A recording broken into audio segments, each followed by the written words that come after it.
Hi, I'm Paul Rogers. I've posted a few articles and made a video before here.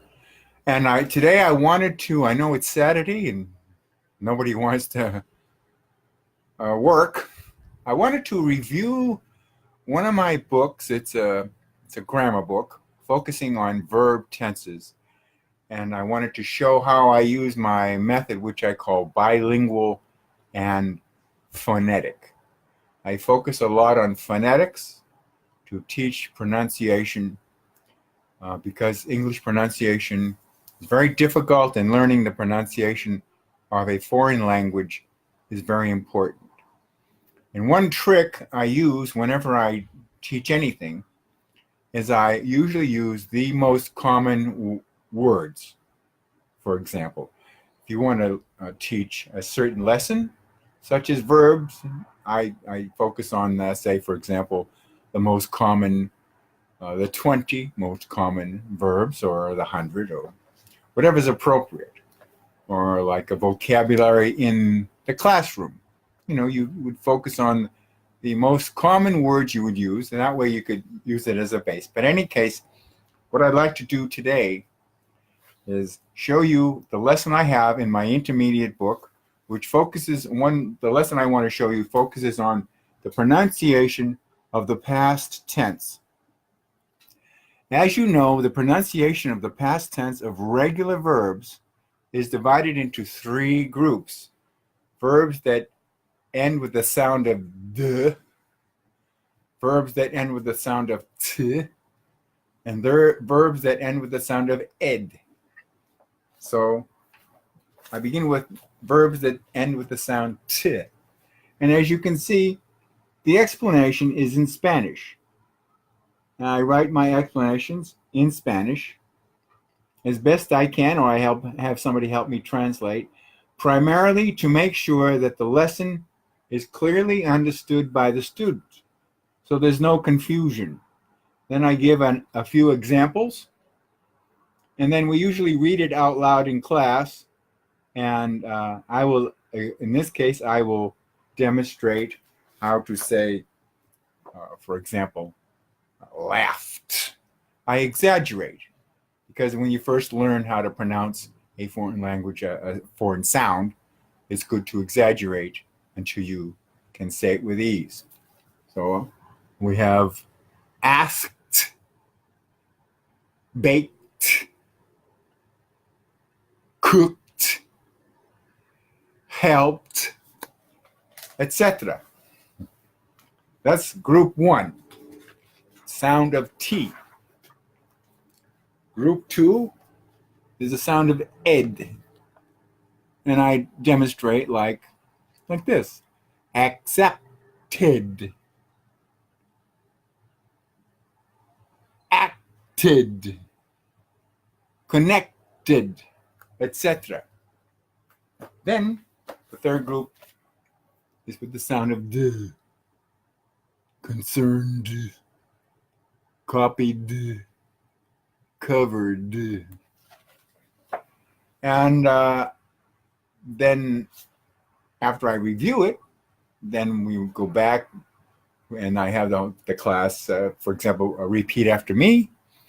And perhaps I'll have some of the students read out loud individually to practice. And those are I give about 20 verbs in each section. These are the past tense of regular verbs. And it's followed by the past tense of irregular verbs, where I have 20 of the most common ones, like to be is a irregular verb. And I'll show you the list. Instead of I'm on the subject.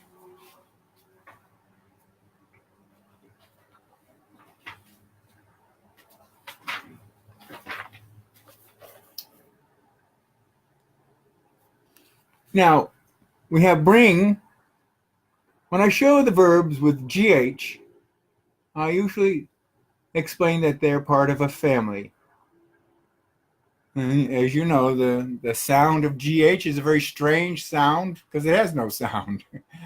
Those words, by the way, I believe are from Holland. 200 years ago, 300 years ago, the Dutch settled in the American colonies, and they brought with them their language. And I do believe that if you take the word bring, brought, I believe that originally brought was pronounced brach, and it changes. Fortunately, it changed. Now, why we keep it, I don't know. Don't ask. But anyway, and then I have more pages. So those are the past tense of the verbs in my book called Inglés con Profe Pablo, Libro de Trabajo Intermedio. This, by the way, is online. It's on my webpage, inglesconprofepablo.com. You'll see it under Libros de Trabajo, or La Gramática. It's free. You can download the book. You can print out the book. I put them in PDF form. And what I do, I encourage everybody, teachers in particular, if you want your students to have some books, you can print it out yourself. And what I do is I have an old printer. I have an old Canon black and white printer. And if you take the cartridge, you can refill the cartridge with black ink. So eventually, like their new cartridge costs $10 or 200 pesos. You can refill it 10 times. And I buy paper. So you can print out a 100-page book for, well, and that'll be $1 in the US. So that would be 20 pesos. I don't know what the situation is. I know that many classes, there are no books. There are 40 kids. There's no money. So, but at least you could go online. And by the way, it's also, I'm going to make a video of this too. It's also available on the smartphone. And I have what I do with some of my students. I put them on a WhatsApp group and I send them homework. Because Pumarosa, my other website, pumarosa.com, is online, free. It's all free. And inglesconprofepablo.com is free. I send lessons to the students at home. Homework. Tarea. Anyway, that's it for now. I see Claudia White says hi. Hi, Claudia. Carla is on. Claudia Longoria. Hello. Nice to meet you. If you have any questions, I've written a lot of lessons. I've been doing this for a long time. You can see my hair's white. I'm getting old.